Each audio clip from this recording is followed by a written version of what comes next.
Ahogy Herkely Károly néprajztudós az 1930-as évek végén fogalmazott, a matyókat színpompás hímzéseik tették híressé, de az általában ősinek tartott matyóhímzés a 3 Matyó faluban is megtalálható. Tardon a színes keresztszemes, Szent Istvánon a kövesdivel egyező cipés madaras minta fejlődött tovább, és így a rózsás madaras hímzés terjedt el. Mezőkövesden pedig a színes, stilizált virágmintás szűcs, illetve műsejem hímzés élt és él ma is. A legrégebbi mezőkövesdi matyóhímzések az 1800-as évek elejéről valók, de ez Mezőkövesden már kiveszett. Szent Istvánon és Bogácson viszont tovább él. A mai matyónak ismert hímzés a régihez mindössze annyiban kapcsolódik, hogy mindkettő szabadrajzú, motivumai és öltés elemei azonban mások. A legrégebbi matyóhímzés lepedőszéleken fordult elő. Ruházatra alkalmazott hímzésről csak az 1800-as évek második feléből vannak adataink. Ez pedig keresztszemes technikájú volt, míg mellette a szűcsök és szűrszabók virágozással díszített népies iparos munkái is jelen voltak. A szűrszabók motivumai tovább éltek a matyóasszonyok hímzőmesterségében, és a mai matyóhímzés ihletőivé váltak. A régi, egyszerű viselet is csak akkor kezdett színessé válni, amikor a szűcsök és szűrszabók mintáit áthímezték lobogós ingújakra, surcokra. Eleinte csak 6-7 asszony művelte a matyóhímzést, melynek mintáit íróasszonyok rajzolták elő, akik maguk is szűcsivadékok voltak. A 2 leghíresebb íróasszony Pólik Erzsa és Kis Jankó Bari volt.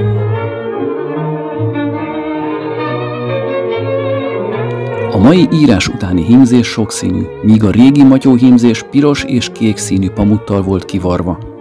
Kezdetben csak piros, kék, fehér és sárga színt alkalmaztak, később kezdték használni a kék árnyalatait, a zöldet és a lilát.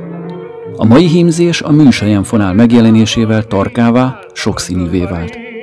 A ruhanyag elsősorban gyolcs vagy glott, bársony esetleg sejem volt. A fehér gyolcsanyagra a rajzolóasszony ceruzával írta elő a mintát, a fekete glottra vagy selyemre pedig sárga krétával. A hímzőfonál először északi pamut, majd a szűcsök mintáján a színes gyapjú fonal terjedt el, és csak később lett közkedvelt a szűcs, illetve műsejem. A mai hímzők túlnyomó részt a lapos öltést használják, bár egyéb öltés elemek is előfordulnak. Így a száröltés, a láncöltés és a hamis lapos öltés. De a legjellegzetesebb öltések egyike a tört öltésnek nevezett 8-as öltés. A minták sűrűek, tömöttek, a tér legkisebb részét is kitöltik, amint a szűcs készítette kuzsu hátán is tömör a díszítmény. Már ebben is elüt a mai matyóhímzés a régitől, amely nem töltötte be a teret. Ma a minták bokorszerűen helyezkednek el dús levelezéssel. A motívumok stilizált virágok. A díszítő elemek a szűcsös rózsa több variánsa. A szívrózsa, akácleveles rózsa, cserfacsillag vagy a surcrózsa. De ismert a haragos rózsa is, a 2 egymással háttaláló rózsa kompozíciót nevezik így. Vagy a kinyílott rózsa, a pipacsrózsa, vagy a szakkos rózsa is. További motívum a tulipán és annak különböző variánsai. Eredeti tulipán, fésűs tulipán vagy piszetulipán. A mintaelemek eredetét tekintve az a szűcsmesterek és szűrszabók ornamentikájából került át a matyók kezére.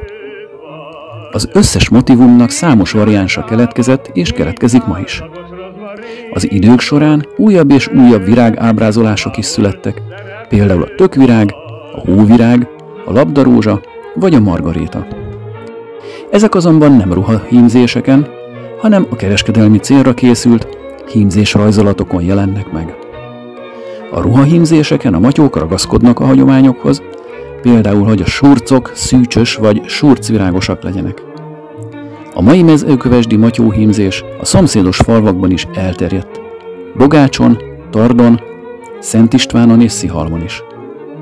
A matyóhímzés ma már csak nem teljesen kereskedelmi célra készül, mely tulajdonképpen nincs is jó hatással a hímzésre.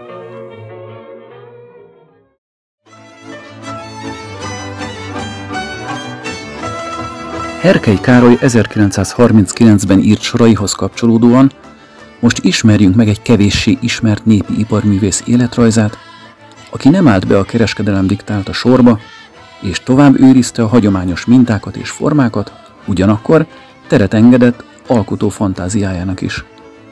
Pető Erzsébet, Pető Mátyás és Csirmaz Mária mezőkövesdi lakosok 5. gyermekeként született Mezőkövesden éppen 100 esztendővel ezelőtt, 1925. január 14-én egy viszonylag jómódú középparaszti családba. A 6. életévüket betöltött gyermekek 6 osztályos elemi iskolába jártak. Pető Erzsi is 6 elemi iskolát végzett az 1906-ban Mezőkövesden alapított isteni megváltó leányai szerzetes rendhez tartozó intézményben.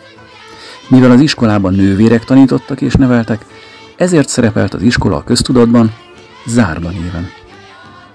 A kis Erzsi jó tanuló volt, szépen írt és rajzolt. Hagyatékában megtalálhatók azok az elemi népiskolai füzetei, akkori néven írkái, amelyeket saját kezűleg művészi értékű növényi motivumokkal, matyóhímzéssel díszített. Ezek alapján megállapítható, hogy a házi munka és a gazdálkodásban végzett munkája mellett már kora gyermekkorától hobbiként foglalkozott a népi motivumok megismerésével, tanulmányozásával és ábrázolásával. Kifejezett tanítóról, mentorról a családi emlékezet nem őrzött meg adatokat. Viszont életében gyakorta elmesélte, hogy mennyire szeretett rajzolni, festeni, alkotni. Iskolás füzetei alapján látható, hogy nála még a gyermekekre jellemző unaloműző, úgynevezett céltalan firkálás is matyóvirágok rajzolását jelentette. A mintákat saját képzelő erejére támaszkodva találta ki, bár nyilvánvaló, hogy hatottak látásmódjára környezetében ismert motivumok, hímzett ruhadarabok, festett bútorok. A hímzés akkoriban költséges elfoglaltság volt, így gyermekkorában nem állt módjában drága fonalak, vásznak, filcek és egyéb kellékek megvásárlása. Legrégebbi kézi munkái keletkezéséről nem rendelkezünk adattal, de joggal feltételezhető, hogy a szövést és hímzést már korai ifjúsága óta gyakorolta. 1939-ben 14 évesen elvesztette édesanyját, ettől kezdve neki kellett vezetni a háztartást, gondoskodni apjáról, bátyjáról és öccséről, természetesen a mezei munka végzése mellett. Pető Erzsébet 1943. október 18-án kötött házasságot a szegényebb családból származó Edőcs István mezőkövesdi gazdálkodóval. Nem sokáig örülhettek egymásnak a fiatalok, hiszen a férj hamarosan bevonult katonának, majd hadifogságba esett. Férje több éves Szovjetunióbeli hadifogsága alatt Pető Erzsi egyedül gondoskodott első gyermekükről, a gazdaságról és a háztartásról. Házasságukból később 3 gyermekük született, Erzsébet, István és József. Az 1948-tól megindult erőszakos kollektivizálás, a szovjet mintára létrehozott TSS-ítés, vagy más néven szövetkezeti tulajdonbavétel fokozatosan felszámolta a középparaszti réteget, annak szokásaival, népviseletével együtt. Ezekben az években edőcsék gazdálkodtak, volt lovuk, tehenük, kevés földjük, így még béreltek is hozzá. Hamarosan azonban nekik is be kellett lépniük a TS-be, a gazdálkodás eszközeivel együtt. A búzakalász termelőszövetkezetbe történő kényszerű belépést követően férje ott, ő pedig a háztartást vezetve a háztáiban dolgozott. Pető Erzsi, mint mezőkövesdi matyóasszony népviseletbe öltözködött egészen 1950-ig. Csak azután váltott polgári ruhára, akkor úgy mondták, kivetkőzött. 1958-tól férje az észak-magyarországi áramszolgáltató vállalat díjbeszedője lett, így otthagyta a mezőgazdaságot, csak a kertet, majd a szőlőt művelték. Pető Erzsi hamarosan követte férjét az émászhoz, és nyugdíjazásukig együtt dolgoztak. A hímzéssel és tojásfestéssel csak az 1980-as nyugdíjba vonulása után kezdett el foglalkozni.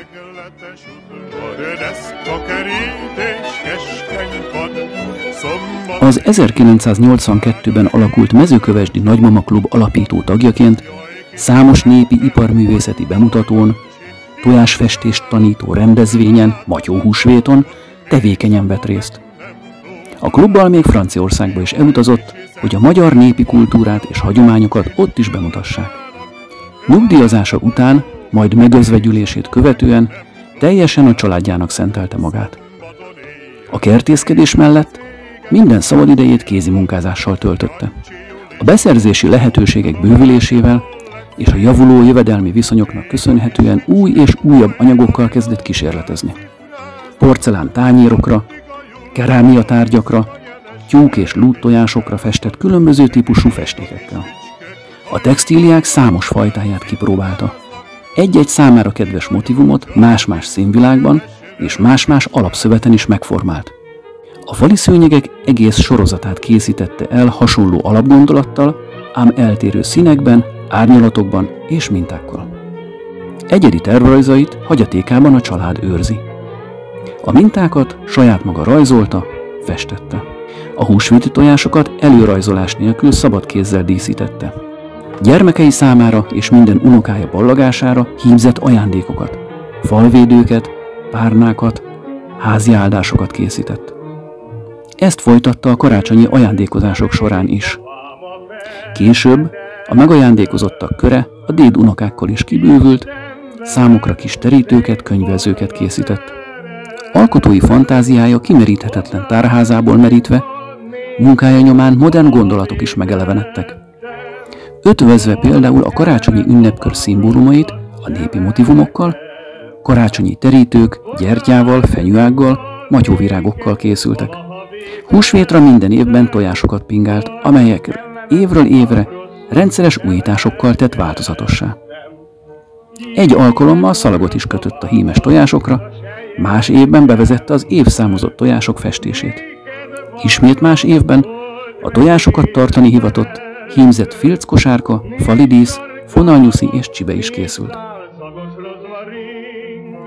Bár Mezőkövesden és környékén sokan éltek matyózásból, vállalkozók által megrendelt termékek készítéséből, varrásából, hímzéséből, Pető Erzsi sohasem vállalkozott ilyen munkára. Nem engedett a tömegtermelés nyújtotta anyagi előnyök csábításának. Fantáziáját, alkotói szabadságát soha fel nem adva, a magas minőségre és egyediségre törekedett. Így születtek meg azok a művek, amelyek az életművét alkotják. Pető Erzsébet hosszú élete végéig tevékenyen élt, napjait a családjának szentelve munkálkodott, kertészkedett, sütött-főzött, kézimunkázott. Még 90 évesen is hímzett, de ekkor már panaszkodott, hogy nem úgy áll az ujjai között a tű, ahogy szeretné, és csak ezután hagyott fel a varrással. Befőttjei, lekvárjai, süteményei, és nem utolsó sorban hímzései már életében is legendás magasságba emelték személyét. Szerető családja körében rövid betegség után 92 évesen hirtelen távozott, munkája által azonban emléke minden családtag otthonában, az ország számos pontján tovább él. Hitte,